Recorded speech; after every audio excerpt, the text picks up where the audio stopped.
नाज़रीन, इस वक्त मैं मौजूद हूँ CIA के दफ्तर टाउनशिप में, जहाँ पर खलीलुर रहमान कमर के साथ पेश आने वाले वाक़ये पर प्रेस कॉन्फ्रेंस की गई है और उसमें डिटेल्स में जो है वो ब्रीफिंग दी गई है। इसी ज़िम्रे में आपको लेके चलेंगे प्रेस कॉन्फ्रेंस में, जहाँ पे जो है खलीलुर रहमान कमर साहब और SP इमरान साहब। Welcome to press conference in CIA headquarter.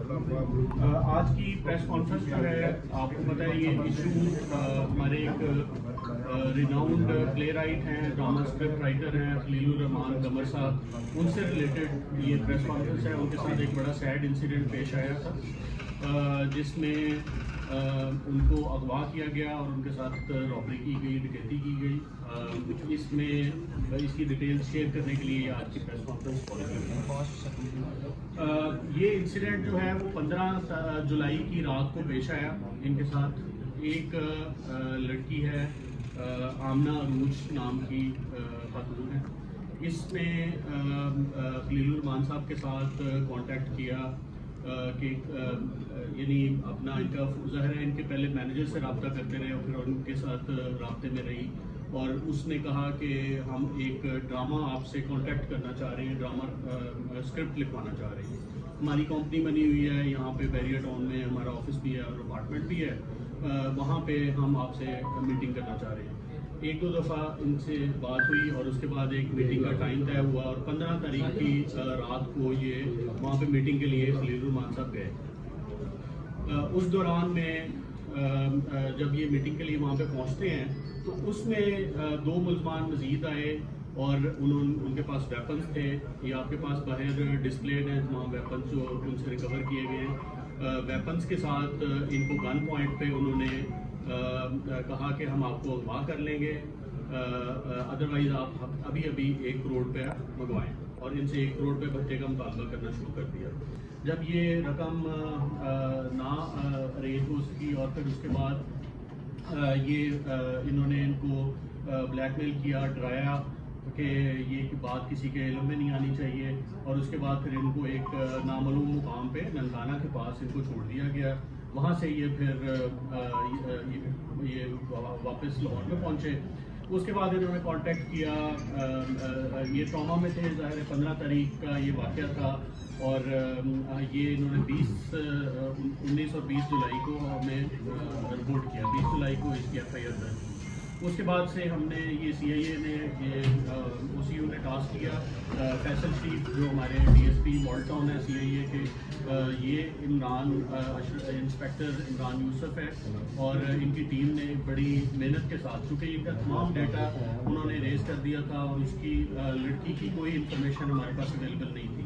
हमने उसके तमाम डाटा को रिकवर करने के बाद उसका प्रोफाइल चेक किया। उस लड़की को हमने उसके फ़ोन नंबर से ट्रेस करके हमने उसको पहले गिरफ़्तार किया। उसके बाद फिर उसकी पॉइंटेशन पे जो बाकी मुल्ज़मान थे उनको हमने गिरफ़्तार किया ननकाना से हमारी टीम ने। मज़ीद इनसे जो रिकवरीज हैं वो आपके सामने हैं। क्लैशनकोव्स, SMGs भी हैं, पिस्टल्स भी हैं इनके पास, वो जो नाइफ्स और कुल्हाड़ा और कुदाल और इस तरह की चीज़ें, और 3 वायरलेस सेट्स जो कि एक्सक्लूसिवली पुलिस के इस्तेमाल में होने चाहिए, वो भी इनके पास थे। गोया ये एक इस तरह के गैंग था जो कि ऑर्गेनाइज मैनर से काम कर रहा था, जिसमें ख़वातीन भी थी और बंदे भी थे, और बामुसल्ला ये सारा काम करते थे। हमने इनकी गाड़ियाँ भी रिकवर कर ली हैं।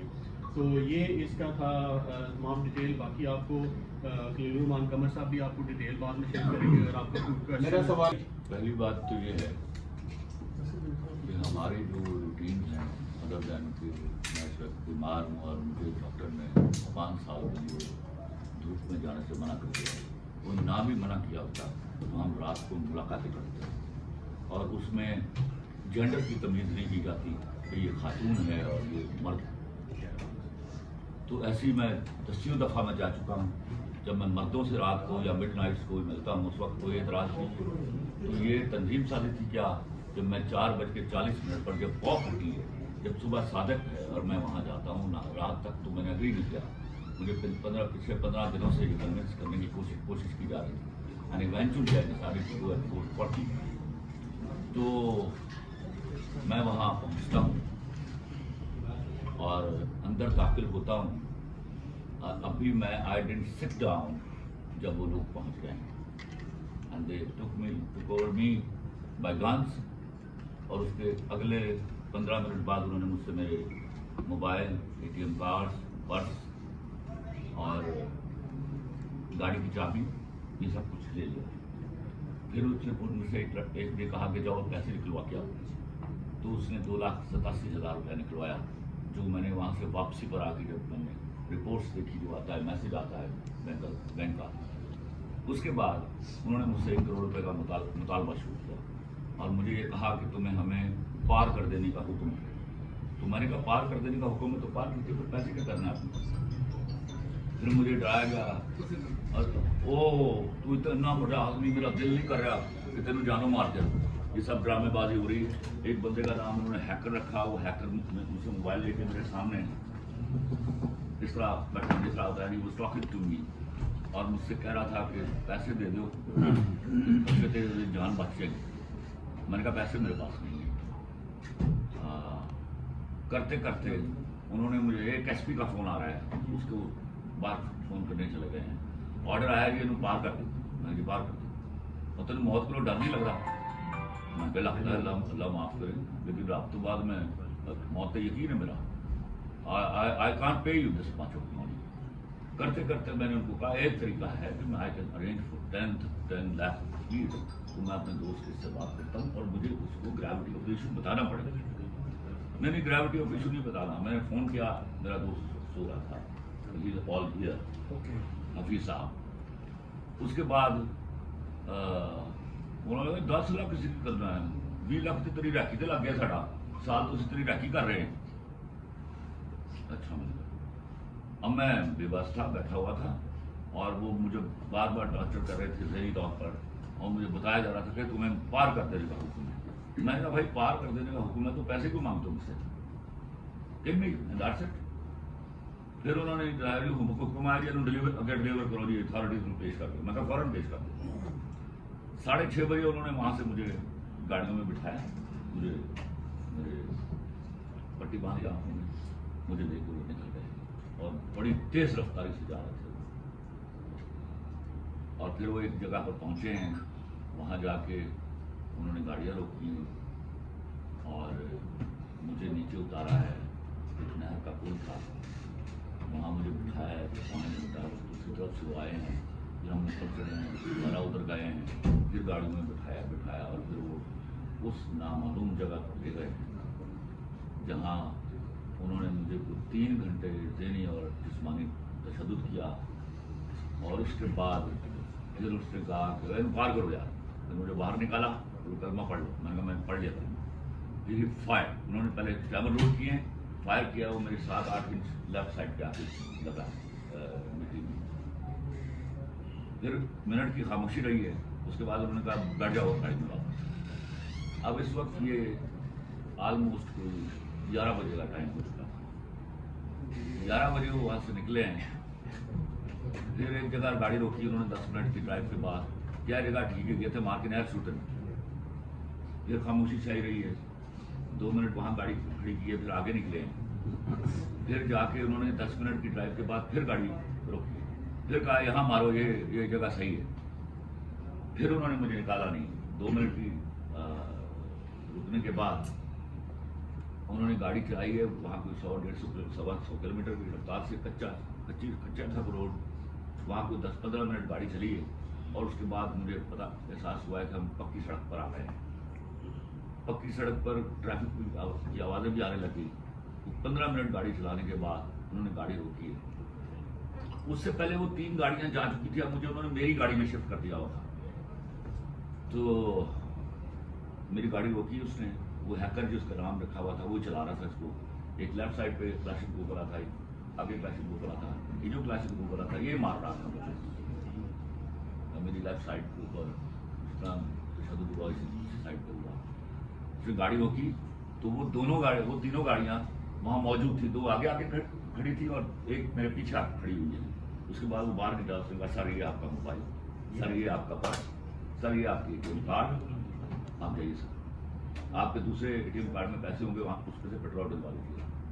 मैं वहाँ से गाड़ी निकाली, 8 किलोमीटर आके मैंने पूछा किसी से कि भाई ये सड़क कहाँ जा रही है? उन्होंने कहा लाहौर जा रही है। तो मैंने पूछा कि लाहौर कितनी दूर है? उन्होंने कहा 35 किलोमीटर। तो मैंने कहा कोई मोटरवे आएगी? उन्होंने कहा 10 किलोमीटर बाद मोटरवे आएगी। मैंने वहाँ से 2000 रुपये का पेट्रोल डलवाया, मैं मोटरवे पे चढ़ा, शालीमार टाउन जो है इंटरचेंज से, रास्ते में ये रहमान गार्डन आता है सड़क के ऊपर, और मैं वहाँ लीडर रहमान कमर साहब, उस खातून में जो मरकजी मुजमा है उसने पुलिस को बयान रिकॉर्ड करवाया कि 6-7 दिन से आप उसके साथ चिट चैट कर रहे थे, मैसेजिंग हो रही थी, उस पर तस्वीरें भी 15 दिन से हो रही थी, फोर्स मैसेजेस भी थे उसमें। कोई फोर्स मैसेज ठीक है, क्या आपके पास उनका रिकॉर्ड है? नहीं, वो उन्होंने खुद ही डाटा तो फिर उसके बाद उस लड़की की अगर तस्वीर देखें तो आपका ज्यादा बनता है कि ये ड्रामा कर रहे हैं। सर एक और हमारे जो शोबिज़ में लड़कियां हैं, वो किसी किस्म के कपड़े पहनती हैं और किसी किस्म जो उनकी गुफ्तगू होती है, वो मैं 27 साल से देख रहा हूँ। It is nothing new to me at all. मैं आपको एक्सप्लेन कर दूं कि जो मुल्जमान है, चूंकि ये अननोन थे, इनको हमने शनाख्त परेड के लिए बंद करवा दिया हुआ है। और पहली बात सर, एक तो मिनट माफी अगर ये चाहता हूँ। शनाख्त परेड में बंद है तो इनके ये स्टेटमेंट तो जाहिर है जब ये हमारे पास रिमांड पे आएंगे शनाख्त के बाद, आइडेंटिफिकेशन परेड के बाद, उसके बाद मिसल में शामिल हो गए, उससे पहले बयान कोई नहीं आ सकता। और मुझे ये इल्म नहीं था कि वो अकेली है। एक तरफ सवाल करने की इजाजत करना चाहूंगा, एक तरफ सवाल करने की इजाजत करना चाहूंगा। आपका पिछला माजी का रिकॉर्ड जब भी देखें, आपकी वजह तनाज़ा जब भी है ना, वो को खतून बनी है मारवीन सरमत के हवाले से, कभी एक शो में बैठी खतून के हवाले से। मेरा सवाल पूरा हो लेने दें। एक खतून शो में बैठी उसके साथ, फिर आज अगर आपके साथ वारदात हुई तो वो भी खतून के साथ। सर इसके पीछे है क्या? वो तो नहीं है इशू। आपने कहा कि जितने बड़े आप जाहिर हैं, जितने बड़े आप प्रोग्राम को छोड़ दो उसको। अच्छा सर, मेरा सवाल का जवाब मेरे सवाल